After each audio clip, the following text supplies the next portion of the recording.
यूनान के साहिली इलाके में तारिकीन वतन की कश्ती डूबने से 5 अफराद हलाक और 40 लापता हो गए। 39 को बचा लिया गया। कश्ती में ज्यादातर पाकिस्तानी सवार थे। कश्ती लीबिया से रवाना हुई थी।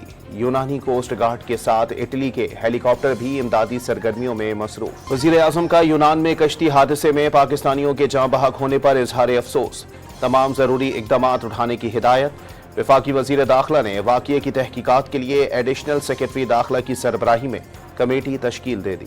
कराची के इलाके गुलिस्तान जौहर में घर में फायरिंग से 18 साल लड़की जाँ बहक और 9 माह की बच्ची जख्मी हो गई।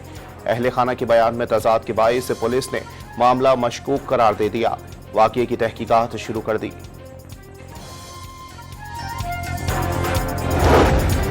कराची के इलाके नागन चौरंगी के करीब मज़ाहिमत पर डाकुओं ने पांव पर गोली मारकर शहरी को जख्मी कर दिया। 15 लाख रुपए लूटकर फरार हो गए। गुलिस्तान जौहर में शहरी की फायरिंग से डाकू जख्मी हो गया।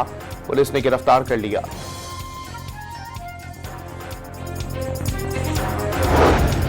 पंजाब पुलिस ने रहीम यार खान के कच्चे में कार्रवाई के दौरान 2 मुखबियों को बाजियाब करा लिया।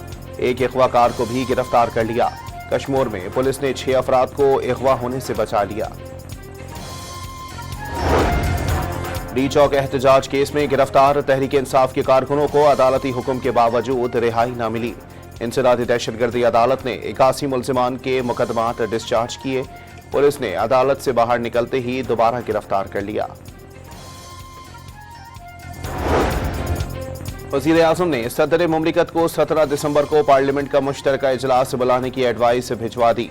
दीनी मदारिस की रजिस्ट्रेशन समेत 8 बिल्स की मंजूरी का इम्कान।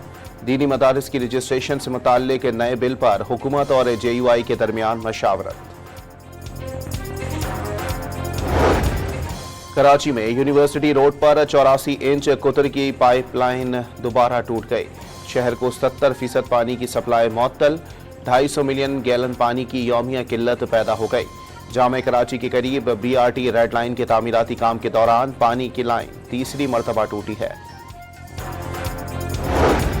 और मुल्क के बेशतर इलाकों में सर्दी की जारी शदीद लहर में कुछ कमी की पेशगोई।